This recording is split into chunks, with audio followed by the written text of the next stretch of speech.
tal a toda la gente, la fanaticada de Fútbol Rebelde Ecuador? Estamos en el segundo capítulo de Enciclopedia Rebelde, ya saben, su espacio donde vamos a dedicarnos a hablar un poco sobre los álbumes, sobre las camisetas, un poco un segmento histórico para hablar del fútbol de antaño, el fútbol que más nos gusta, el fútbol en sepia, por así decirlo, pero que nos permita también conocer un poco y más que nada compartir información también y brindar un contenido diferente a toda la gente que nos hace el aguante todos los martes. Así que aquí estamos nuevamente en un programa, un capítulo más de Enciclopedia Rebelde. Y quiero darle la bienvenida a Julito, Ñañito, como siempre es un gusto. Mi hermano Andresito, muchísimas gracias. Bienvenidos de vuelta a Enciclopedia Rebelde, un lindo espacio que estamos queriendo fortalecer. No se olviden nuevamente de seguirnos en todas las redes. Estamos en Facebook, estamos en Instagram, estamos en Twitter, estamos en YouTube también, donde salen todos los programas. Así que vengan, comenten, hablen con nosotros, conversen con nosotros de estos temas tan interesantes. Ahora que vamos a tratar un poco más de historia, vengan y aporten a nosotros también de esos temas. Sí, conversemos. Lo más importante es que aprendemos entre nosotros, entre ustedes también, y hablamos de fútbol, que es lo que más nos gusta. Así que nada, estamos aquí. Ahora vamos en este segundo capítulo. No sin antes agradecerle a Julito que nos está prestando su valiosa colección de los álbumes del Mundial. Qué honor, qué lujo, Ñaño, que tengas esta colección. Vamos a hablar del álbum del Mundial de Alemania 74 y haciendo también una retrospectiva, como fue el primer capítulo, de lo que pasaba en la historia, de cómo se consolidó, de cómo fue este Mundial. Así que tenemos el Mundial de Alemania 74. ¿Qué podemos hablar sobre ese Mundial, Ñañito? Alemania de 74. Primero comenzar con el trofeo. Que como habíamos comentado en el programa anterior, el Jules Rimet fue ya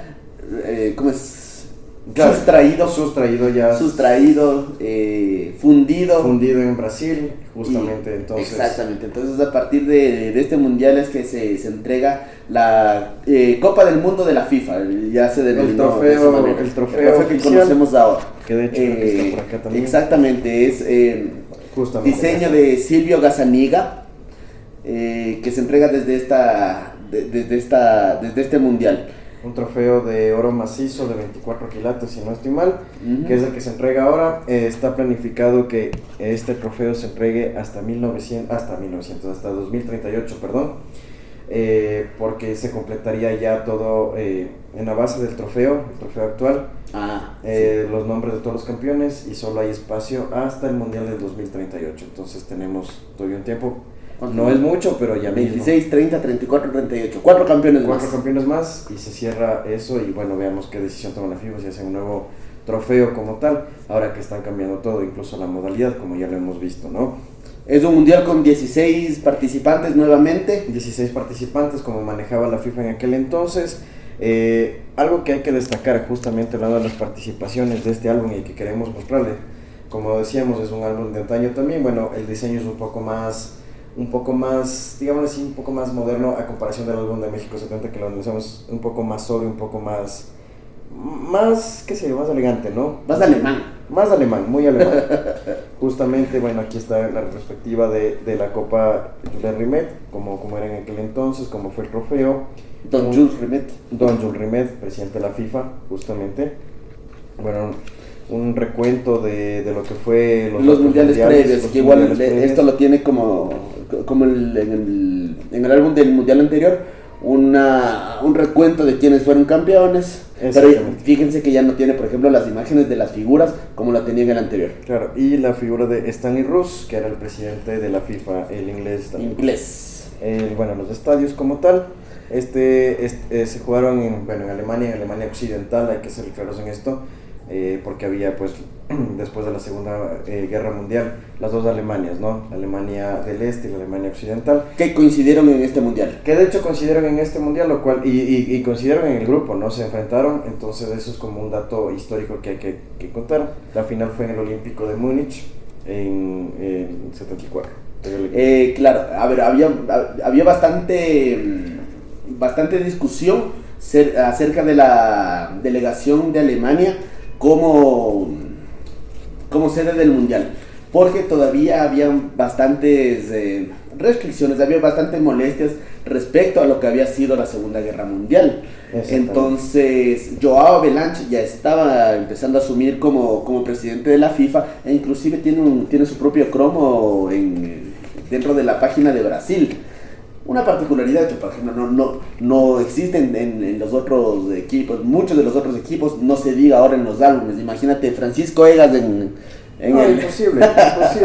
Sí, aquí está. Joao Havelange, que después sería presidente de la FIFA, dando cuenta también el poderío que tenían los dirigentes, ¿no? En ese caso, Joao Havelange, claro, es como que pongas, lo dice el Julito, el Francisco Egas, el Chiqui Tapia, o sea, sí, dirigentes sí, pero no los protagonistas son los futbolistas, no tanto los dirigentes. Pero es que fue uno de los primeros que comentaba que no había que ser tan duros con alguien que había cometido errores en el pasado. Me suena a un par de políticos conocidos, bastante conocidos del momento.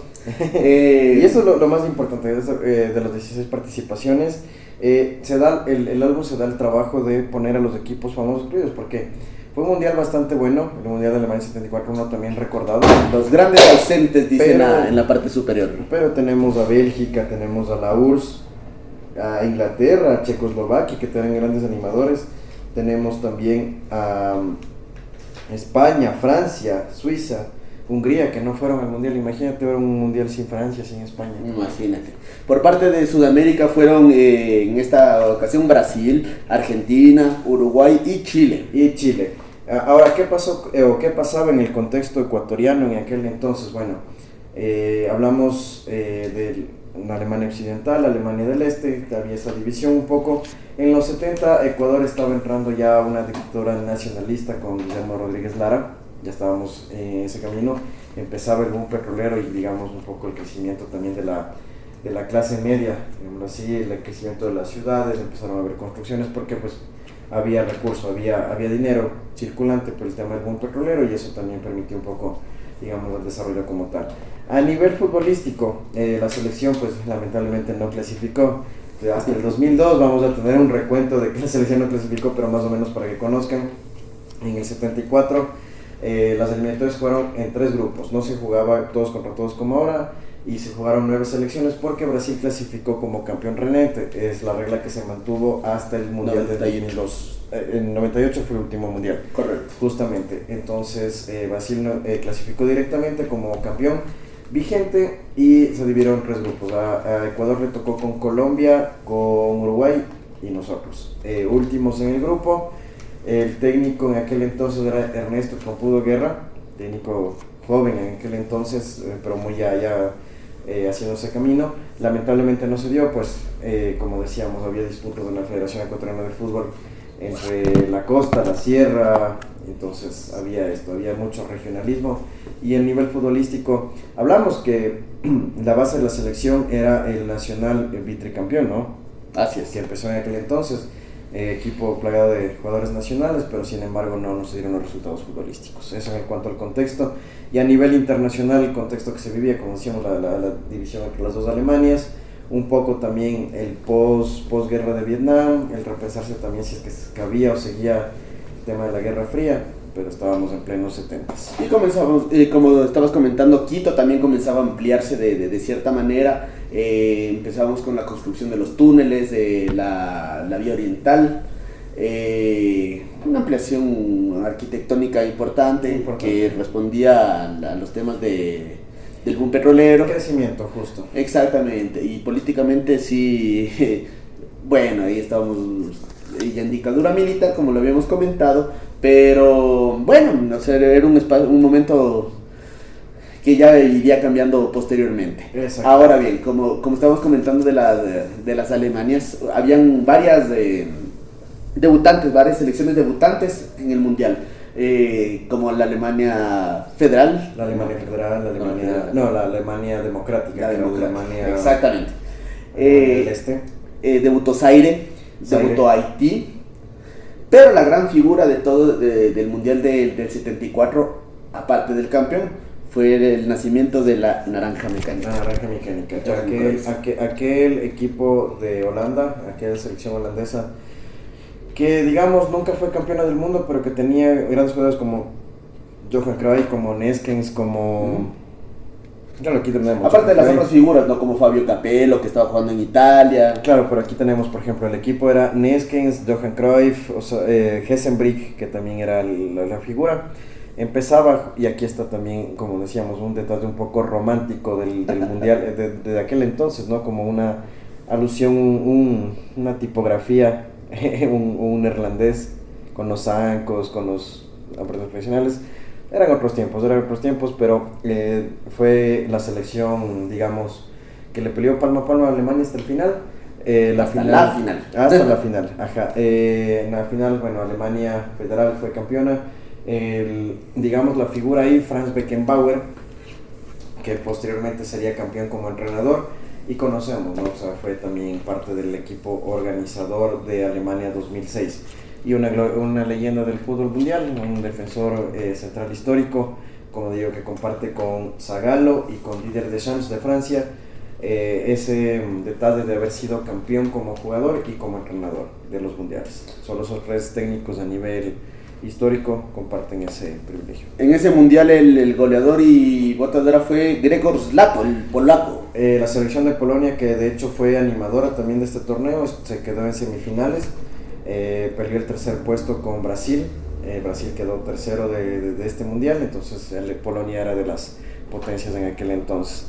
Es el primer mundial Alemania 74 donde se implementa ya la expulsión directa por tarjeta roja y por dopaje.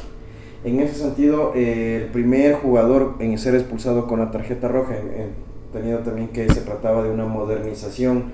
Era un camino que se le daba a la FIFA desde el Mundial 74 como que ya un poco ya más contemporáneo, ¿no? Fue Carlos Caselli, chileno, conocido mucho por su militancia de izquierdas. De hecho fue uno de los jugadores que en el 81, hay un detalle bastante importante, ¿no? Jugaba Ecuador-Chile, las eliminatorias para el Mundial de España 82. Y bueno, hubo un apagón por parte de la dictadura de Pinochet y la gente empezó en el Estadio Nacional a gritar en contra de la dictadura, contra Pinochet. Carlos Caselli, que era jugador de la selección, en aquel entonces fue uno de los principales animadores. Jugó en Barcelona y jugó en Filambanco en 1985. También tuvo la oportunidad. Él fue el primer jugador en recibir la tarjeta roja dentro de un mundial. Y la segunda expulsión, digámoslo así, por dopaje, que también fue dentro de este mundial, el jugador Ernst Joseph de Haití, que fue separado por dopaje. Fue, digamos, como las nuevas introducciones del fútbol para este mundial. La particularidad que teníamos en este mundial también es que Gerd Müller ya logró ser el goleador histórico de los mundiales con 14 goles, superando a los 13 de Jos Fontaine. Récord que se mantendría hasta que Ronaldo en el 2002 lo superó. 2006, perdón. 2006. Toda la razón. Luego fue superado por Miroslav Klose. Récord que, como lo comentamos en el capítulo anterior, tal vez Kylian Mbappé esté un poco goles, cerca. Está a 3 goles y le quedan siquiera unos 2 mundiales, entonces muy seguramente Kylian Mbappé sea el nuevo goleador histórico de los mundiales, ¿no? ¿Recuerdas la mascota de este mundial? Eran 2 hermanos, justamente están por acá, 2 hermanos, 2 figuras rectangulares, si la memoria no me falla. No. Sí, eran... Yo no me acuerdo, la verdad, es de los pocos memorables. Sí, las figuras, bueno, no están incluidos dentro del uno, pero eran 2 hermanos justamente porque había esta idea de fomentar, ¿no? O sea, de repensar un poco el tema de la separación de las 2 Alemanias. Entonces era como que 2 hermanos justamente visualizando eso. Una lavada de cara. Por decirlo así, sí, exacto. Y claro, también era por el tema de que jugaba Alemania democrática también dentro del mundial, entonces participa aquí. El balón oficial fue, como digo, ya Adidas se consolidó como el patrocinador oficial de los mundiales. El balón Telstar 74, que era básicamente una variación del balón que se usó en México 70, con los rombos también, el Telstar 74, y se lo usó también en la final. Mira que ahorita que lo comentamos así, este mundial tiene menos detalles de esas especificidades que los otros álbumes. O sea, tienes la figura del presidente de Alemania, de la Federación Alemana, pero no tienes la mascota. No tienes la mascota. Exactamente. Sí. Por ejemplo, en selecciones como la australiana, pues tienes una sola página y no tienes el presidente. Por eso sí parece un poco particular. Claro, Bueno, o sea, todas las selecciones, fíjate que todas ahora sí tienen su mascotita, su la mascotita distintivo. particular. Ajá, es La de como- Chile tiene unas uvas bajo el pie. Claro que sí. Y aquí está Carlos Caselli, como decíamos, el primer jugador que también estuvo en Ecuador. También estuvo en Ecuador como jugador activo, ¿no? Así es. Jugó Yo en creo que Barcelona y Filan Banco. Como detalles adicionales del Mundial de Alemania 74, igual fue un mundial televisado ya, netamente. La final se jugó en el Olímpico de Múnich. Ganó Alemania a Holanda 4-1. Como decíamos, fue una bonita final. Dado que fueron dos equipos, los dos mejores equipos del torneo. Alemania un poco más táctico y la naranja mecánica, que en aquel entonces vislumbraba por su juego, ¿no? Porque era un juego el más fútbol total, vistoso, el fútbol total, que es la base de lo que ahora ha sido España o el Barcelona de España. El Entonces, tiki-taka, teniendo en cuenta que Johan Cruyff después en su momento como entrenador fue al Barcelona, fue quien dio pie, ¿no?, a esta concepción, a esta filosofía de juego. Dirigió a jugadores como Guardiola mismo, el tiki-taka, el toque. correcto. Entonces se visualizaba eso. Entonces son dos estilos futbolísticos enfrentados en la final. Y claro, las dos mejores selecciones de aquel entonces, Alemania y Holanda. Holanda que jugaría en el 78 su segunda final, igual perdería, que hablaremos en el tercer capítulo. Y claro, vamos cerrando, ¿no? Vamos cerrando un poco como detalles. Desde este mundial, como ya lo dijimos, no existió ya más la Copa Jules Rimet, porque nosotros le conocemos como nombre coloquial mundial. Mundial de fútbol, Copa Mundial como tal. Pero el nombre oficial hasta México 70 es la Copa Jules Rimet del mundo México 70. A partir de aquí, como aparece aquí en el álbum, se lo conoce como Copa Mundial de la FIFA. Copa Mundial O de la FIFA. Coupe du Monde de la FIFA. Así es. Copa del Mundo de la FIFA. Del 74. Bueno. Sí, exactamente. Eso en cuanto al álbum del 74. Julito. Mi hermano, muchísimas gracias por haber venido, muchísimas gracias por conversar con nosotros acerca de este mundial. Y seguiremos hablando, eso, comenten, sigan conversando. De nuevo, si nos equivocamos con algún dato, díganos. Aquí venimos, conversamos y vamos a seguir con estos temas. Y sugiérannos si quieren que conversemos otro tipo de temáticas, otro tipo de maravillas que nos trae el fútbol y la sociedad que lo envuelve. Exactamente, así que invitados a compartir y estén pendientes con esta Enciclopedia Rebelde, es un espacio también por y para ustedes, así, y vamos construyendo contenido. Un fuerte abrazo y nos vemos en el muchísimas gracias también al Control Master, que el día de hoy Que también nos nos acompaña. Saludos, panas. Muchas gracias, ya nos vemos pronto. Chao.